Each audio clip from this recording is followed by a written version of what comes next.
नमस्कार, मैं रचना शर्मा चढ़ती कला टाइम टीवी देख रहे सभी दर्शकों का स्वागत करती हूं। आप देख रहे हैं हरियाणा न्यूज। समाचारों की शुरुआत से पहले एक नजर आज की मुख्य सुर्खियों पर।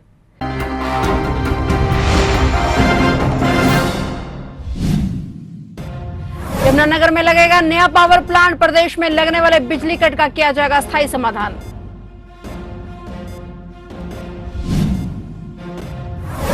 चार मई को मुख्यमंत्री मनोहर लाल रोहतक में करेंगे हरियाणा प्रगति रैली। अपनी ताकत झोंकने के लिए भारतीय जनता पार्टी के कार्यक्रमों का सिलसिला शुरू। हरियाणा कांग्रेस अध्यक्ष की घोषणा। हाईकमान ने उदय भान के नाम पर लगाई मोहर।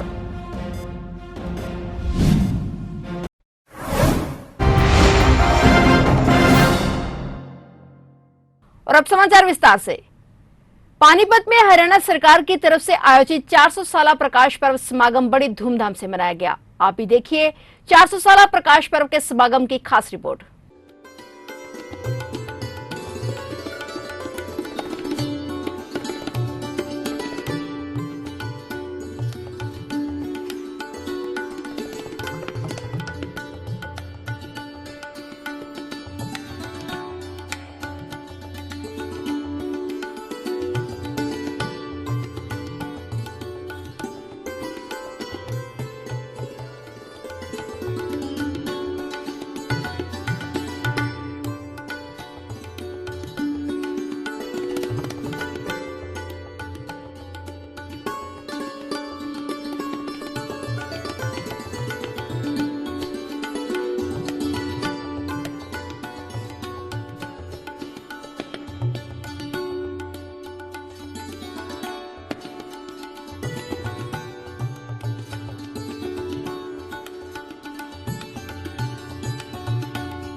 होगा कि श्री गुरु नानक देव जी का 550 साला प्रकाशोत्सव वो भी हमने हरियाणा में मनाया।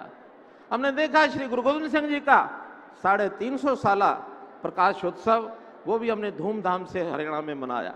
कोई कार्यक्रम सिरसा में हुआ तो कोई यमुनानगर में हुआ तो कोई करनाल में हुआ।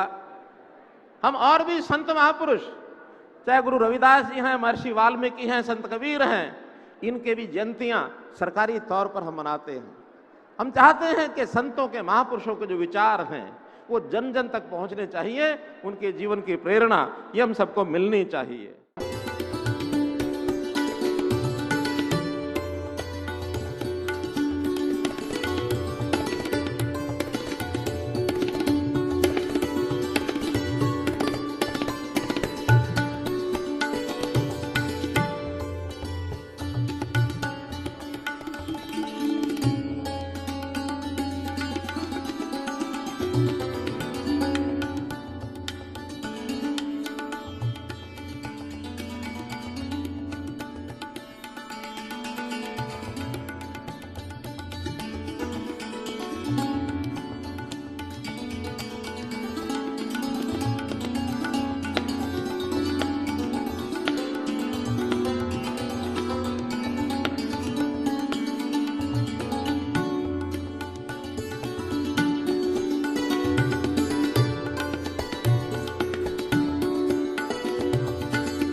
गुरु तेग बहादुर जी का जो 400 पर्व है जो मना रहे हैं, इस अवसर पर हम गुरु जी के चरणों में अपना शीश नवाते हैं, अब अपना शीश नवाते हैं।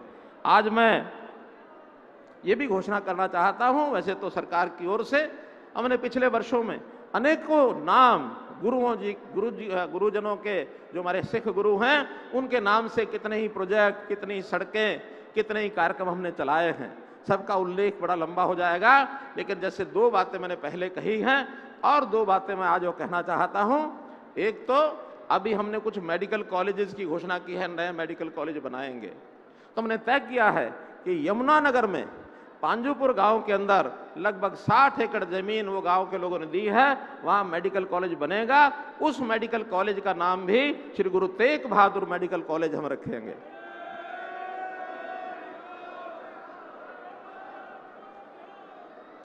और अगले 3 महीने के अंदर अंदर उस मेडिकल कॉलेज की नींव भी रख दी जाएगी।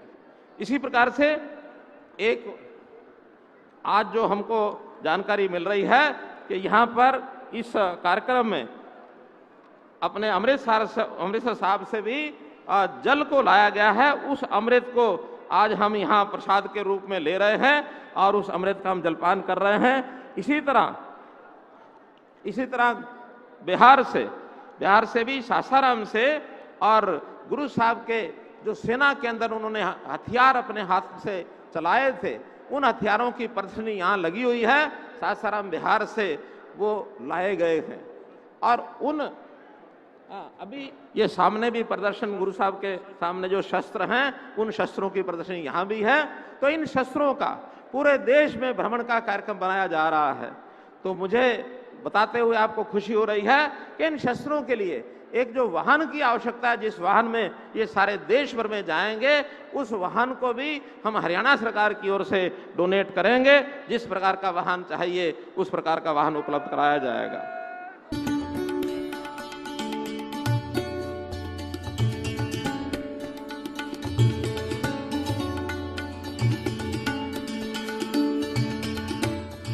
हरियाणा के मुख्यमंत्री मनोहर लाल ने कहा है कि प्रदेश के नागरिकों को निर्बाध रूप से बिजली उपलब्ध करवाई जाएगी। इसके लिए बिजली निगम की ओर से स्थायी उपाय किए जा रहे हैं। प्रदेश में लगने वाले बिजली कट की समस्या का जल्दी समाधान किया जाएगा। मुख्यमंत्री ने कहा है कि गर्मी के मौसम में बिजली की खपत बढ़ जाती है, इसके लिए बिजली निगम महंगी दर पर बिजली खरीदकर उपभोक्ताओं को मुहैया करवा रहा है। उन्होंने कहा है कि गर्मी के मौसम में बिजली की बढ़ती खपत को पूरा करने के लिए खेदड़ के पावर प्लांट में आने वाली समस्या का भी समाधान किया जा रहा है। खेदड़ पावर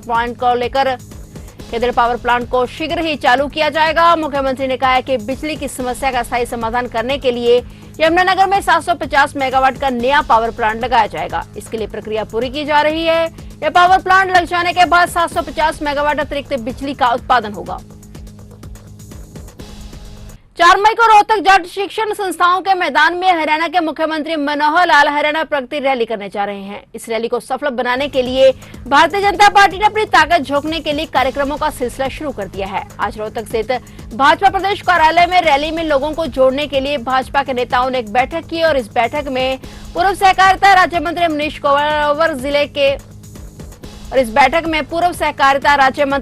ग्रोवर जिले के भाजपा कार्यकर्ताओं से रैली को सफल बनाने का आह्वान किया। मनीष ग्रोवर का कहना है कि जिस तरीके से रैली का नाम हरियाणा प्रगति रैली रखा गया है, उससे यह तय है कि इस रैली में मुख्यमंत्री मनोहर लाल रोहतक के लिए करोड़ों रुपए की घोषणाएं करेंगे। रोहतक के भाजपा नेताओं ने मुख्यमंत्री को अपनी मांगे भेज दी हैं और जो भी समस्याएं रोहतक जिले में हैं, इस रैली में उन समस्याओं का समाधान किया जाएगा। उन्होंने कहा कि रोहतक के जिले में नगरपालिका और नगर निगम के लिए भी बजट की जरूरत है, जिसकी मांग रखी गई है। वहीं उन्होंने विपक्षी नेताओं पर निशाना साधते हुए कहा कि भाजपा सरकार पर विकास न करने का आरोप लगाने से पहले इन नेताओं को अपने गिरेबान में झांक लेना चाहिए। भूपेंद्र सिंह हुड्डा और चौटाला हरियाणा प्रदेश के पहले मुख्यमंत्री रह चुके हैं और वह सिर्फ झूठी घोषणाएं करते थे और धरातल पर कोई काम नहीं होता था, लेकिन मौजूदा मुख्यमंत्री मनोहर लाल जो घोषणा करते हैं वह पूरी भी करके दिखाते हैं।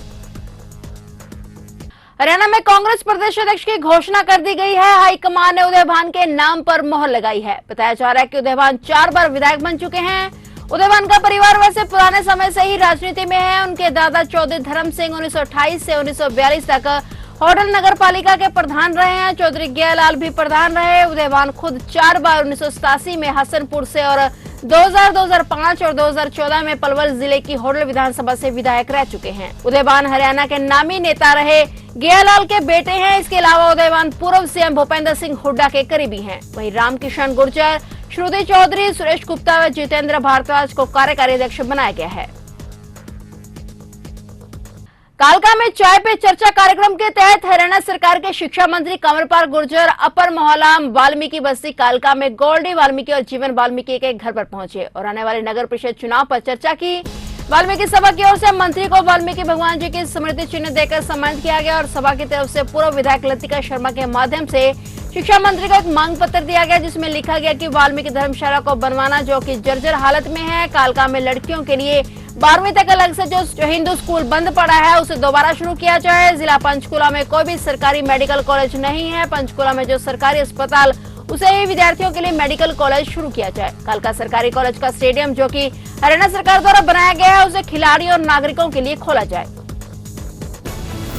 सोनीपत जिले के खरकौदा क्षेत्र में खांडा से आ रही कार एनसीआर वाटर चैनल नहर में गिर गई। कार में सवार चालक सहित 4 लोग थे। इस हादसे में कार चालक संदीप की तो ग्रामीणों ने सकुशल उसको बाहर निकाल लिया, लेकिन सुमन और उसके मामा कृष्णा की मौके पर ही मौत हो गई और वहीं सुमन का 12 साल का बेटा पानी के बहाव के साथ बह गया। और हादसे की सूचना मिलने के बाद सोनीपत पुलिस मौके पर पहुंची और गोताखोरों की मदद से तरुण की तलाश में जुट गई। अभी तक तरुण को गोताखोर नहीं तलाश पाए और ग्रामीणों ने पुलिस पर लापरवाही के आरोप लगाते हुए सोनीपत से गुजरने वाले मेरठ जज्जर एक्सप्रेसवे पर कुछ मिनट के लिए जाम भी लगाया था। सब इंस्पेक्टर कुलदीप ने बताया कि गांव खांडा का रहने वाला संदीप गांव की सुमन नाम की महिला और उसके मामा कृष्ण और सुमन के 12 साल के बेटे तरुण को गांव से लेकर खरकौदा की तरफ जा रहा था। तो जैसे ही वे गांव से निकला तो उसके सामने आ रहे ट्रक को बचाने के चक्कर में कार को नहर की तरफ मोड़ा तो कार नहर में जा गई और इस हादसे में सुमन और उसके मामा की मौके पर ही मौत हो गई और तरुण की तलाश में गोताखोर लगे हुए हैं। संदीप की इस हादसे में मामूली चोटें आई हैं। पुलिस मामले की गंभीरता के साथ जांच कर रही है।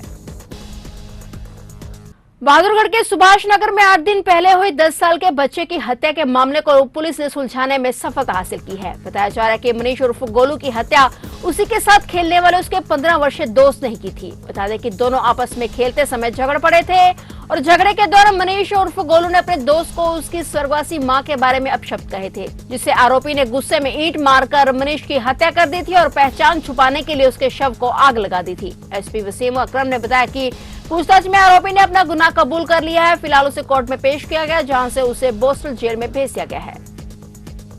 भिवानी जिले में फिर से कोरोना के फैलने की आशंका बढ़ गई है। जिले में कोरोना के 2 नए मामले सामने आए हैं, जिससे मरीजों की संख्या 3 पर पहुंच गई है।